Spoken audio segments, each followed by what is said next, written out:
Over there. We're all good. So we're going where now? Just on the corner to Thompson's Lane to catch two very naughty sheep I couldn't catch a couple of months ago. I've been enticing them into the corral just to catch them, but I still can't catch them. So Oscar's come with his dog to catch them as well. So he's done the first month of 18 that I couldn't catch. That is the trouble if you're a shepherd. A shepherd without a dog, you're a bit stuffed really. I will be pleased to see the back of the sheep. I've had a steep learning curve over the last year about sheep. I thought it was worth a go, and it always is, because you know, otherwise in life, if you just, oh no, I'm not doing that. Oh no, I can't do that. You can't be like that. So we've had to go with the sheep, and we've done a bit of learning. Some people love them. I don't. Here we are. This is Oscar KP, who I've never met before until about 10 minutes ago, and he is a very, very good bloke, because he's just caught all the sheep for me with his marvellous dog. Spud is a good dog, because he's caught all the sheep. Budding young farmer, enjoys the sheep, quite likes cows, and the sun is shining. And how many are you going today? I think I've got 20 in the trailer, and 32, 20 and 32, 52, and that's a mixture of in-lamb ewes, one ram, and lambs that were born last year that are sort of like halfway through growing.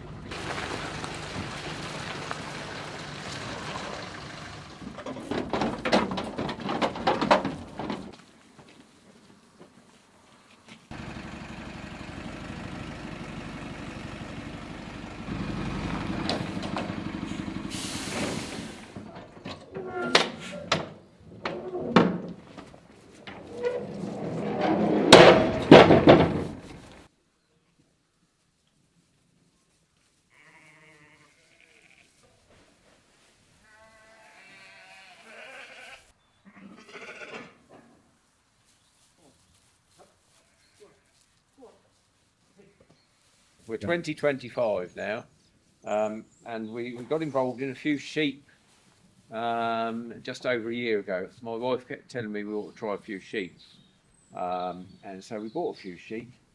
And over the course of the last year, I've realised that I'm not a shepherd by any means, because they always want something doing to them, and I don't think I've got enough patience. So we bought 50 or 60 ewes, and we put them in lambs, because I'd never actually lambed a sheep before myself. I'd always reared the orphan lambs, but I'd never actually done any lambing. So we lambed some of them last spring, having bought them this time last year. Bought them November 2023. Put them in lamb. Bought a ram. Where's the ram? The ram is over there. He's got his strap on. He's got his raddle on. So when he mounts them, we can tell whether he's mated them or not.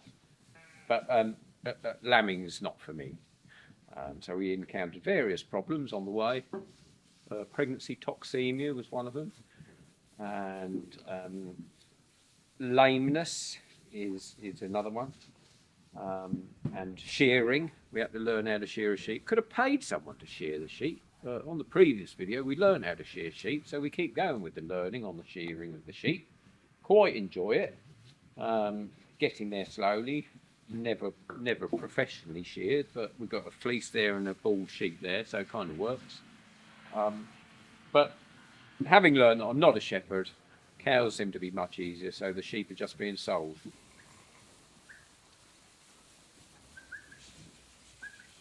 Smash it, up you go.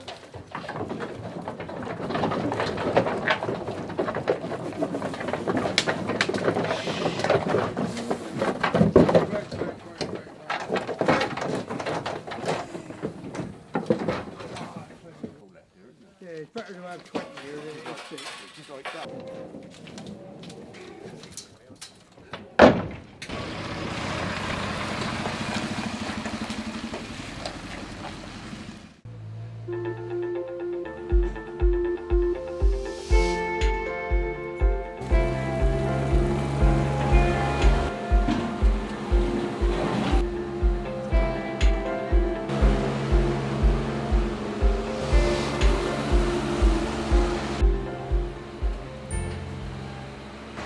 I have a little farm just around the corner from here, so not too far away, with a few cows and sheep, and I often come and help Speedy do all sorts of jobs, but it could be anything, from mucking out to castrating calves. And what are you driving today then? This is an Avant. It's like a mini telehandler type thing. It's really useful for little sheds. We often use it at home for different bits. And you can get all sorts of attachments for the front, so you could have grabs or saws or anything really, any kind of attachment that you want. And yeah, so that's about it. And off you go. Thank you.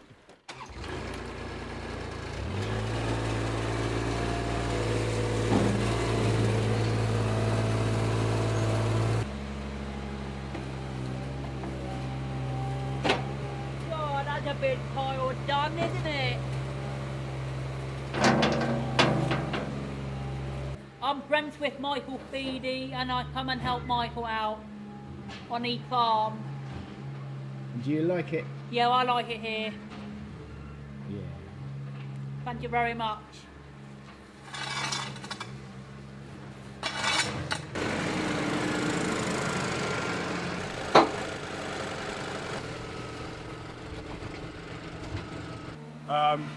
What am I doing here? Trying to help. Whether I am helping is a different question, but you know, we're here. How do I know Speedy? Well, I know Greg. Me and Greg are good friends. And then Greg farts around with Speedy, so I fart around with Speedy as well. And then we're here helping Michael, seeing what we can do. Alex, just set your hand throttle, because you go on, set it throttle.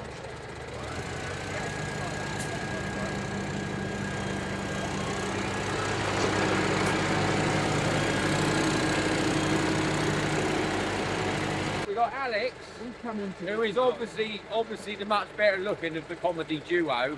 And so these two went to school together, and they became very good friends. And so my interaction with Greg was first, because he's got a little farm on the edge of the village, and then I got to know that he's got the Avant, you see, which saves us no end of work digging out. So in the last film, it was me and poor old Pearsy in there shoveling shit out, shoveling manure out by hand, and then because they were like friends, the E starts coming. They get the tractor bug. That's the trouble. They got this sort of like a tractor bug. And everybody likes to be the hunter-gatherer farmer type, so he comes. He's far too intelligent to be on a farm, because he's at university now, but it's just young farmers. We like young farmers, because they help the old farmer.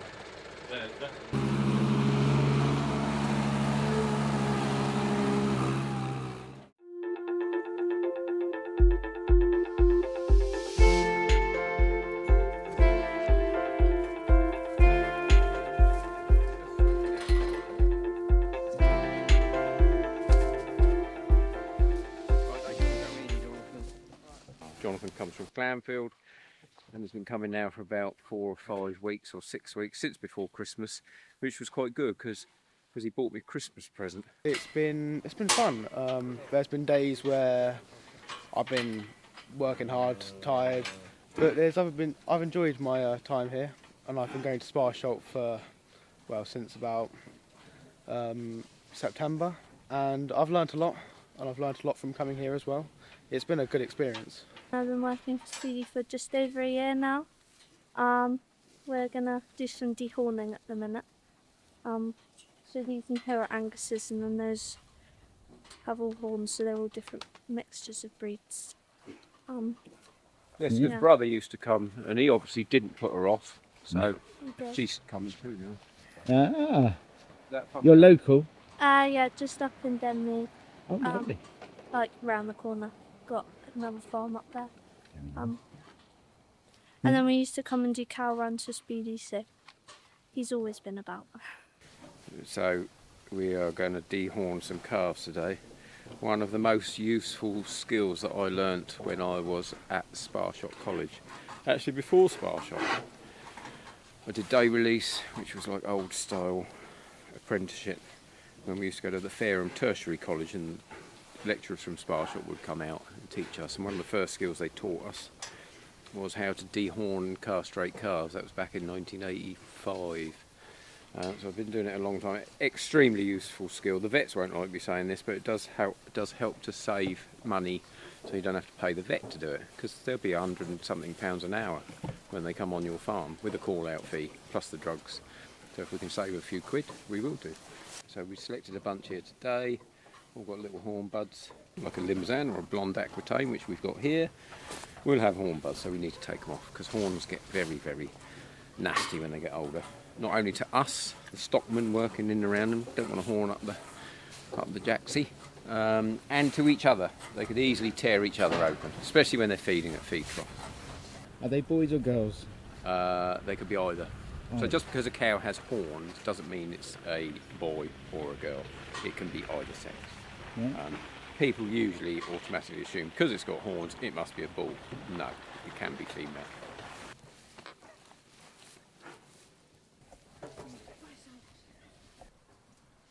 And this will take about 10 to 15 minutes to work.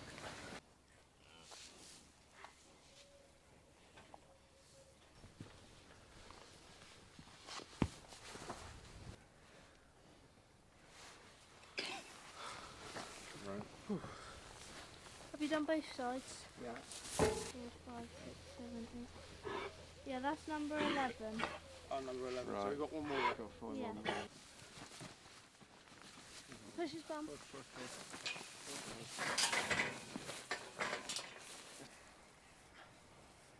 I'm not worried about you.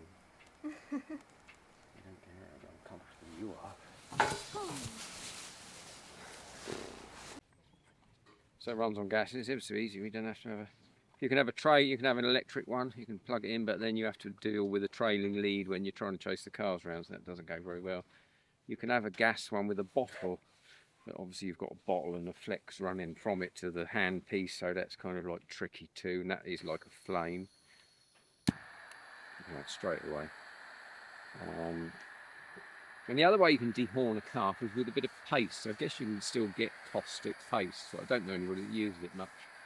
There's a paste that comes and you just put a little bit on I don't know, a knife or a lollipop stick or something, and you just smear it on the horn bud, and it kind of like does its thing after a day. It kind of kills the horn bud, but I've never used it. And when you put it on, it's sort of like always at risk of the other ones coming along and licking it off or just rubbing against something. And I do actually know a chappie that put it on with a penknife, and then he didn't realise he hadn't wiped it all off of his penknife, and he put his penknife in his pocket. Then he ended up down the hospital because he had a burning hole in his leg. I won't tell you who it was. He was alright, he didn't lose his leg. It was slightly painful for him. Test with the needle around the horn bud.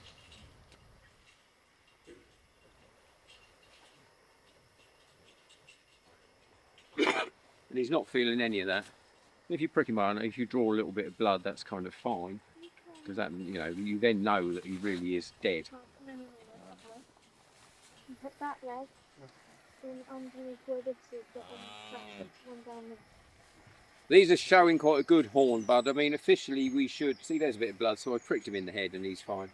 So they're showing a good horn bud. Officially, if they're a bit smaller, we should have trimmed it. We should trim it round with a pair of scissors.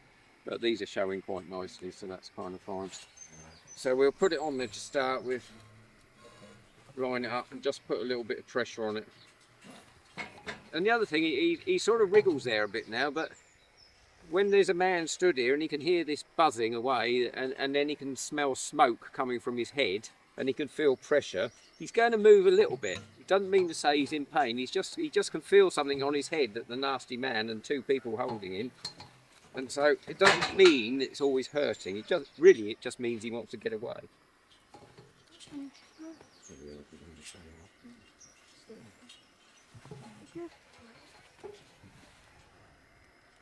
And so once I've gone deep enough, it's just a reasonably easy.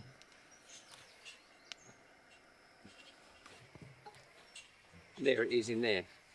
You just scoop that a little bit out. That's hot, obviously. So that's one side done, then we turn him around to the other side.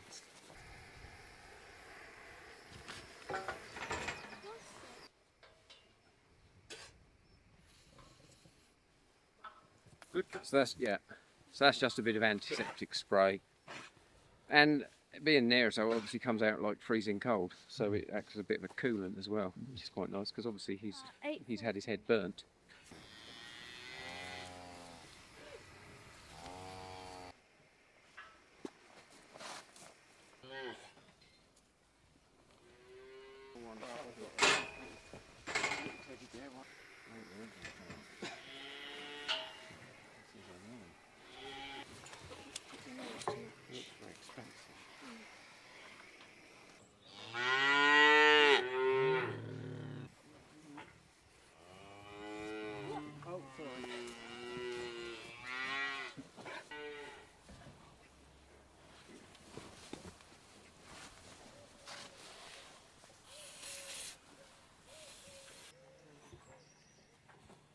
You can see a little patch of ring. See on this one we've got a little patch of ringworm. Several of them, that one over there by its eye, look. So that's it. So ringworm is very common on the farm, on many farms, most farms I would say. You'd be surprised if they haven't got it. It's actually a fungus, it's not a worm, it's a fungus that grows. And it's just sort of slightly irritating for them, but there's not a great deal you can do for it. They say turn them out in the spring and the sunlight helps to get rid of it. So, and Jonathan will almost certainly catch ringworm while he's here because he hasn't been exposed to anything like it. So he might get an itchy patch one day. There are creams and stuff, but the worst thing you can do is cover it up. Don't cover it up. It's got to be kept open and dry. If you cover it up, it gets warm and sweaty, and then as a good fungus should do, warm and damp, it's sort of like will go wildfire. So yes.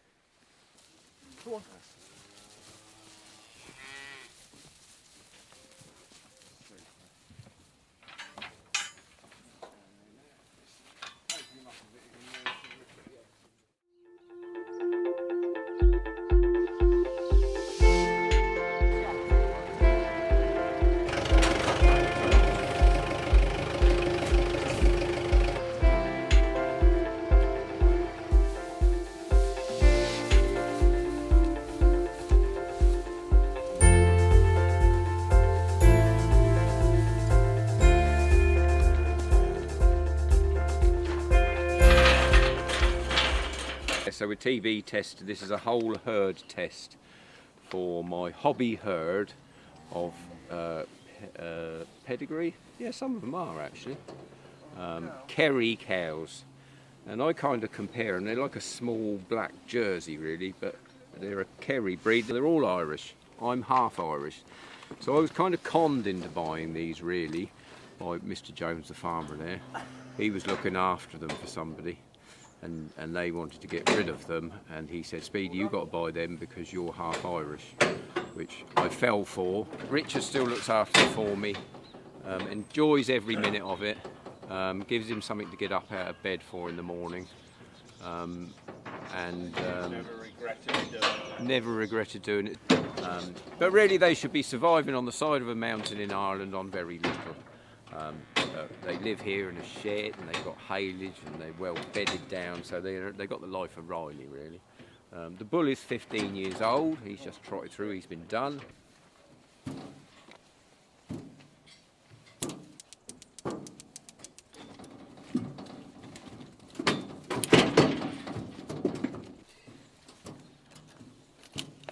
Is she done? No, no.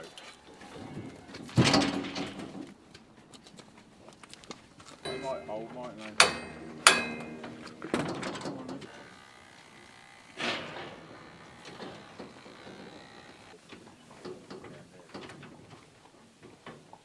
I didn't know him very well, but Yeah. I'd know his nipples better. Roger Saunders. Yes, that's what I remember you saying that. Jonesy, I only sort of really go to see him there. And for the sandwiches, come on. Well, let's hope so.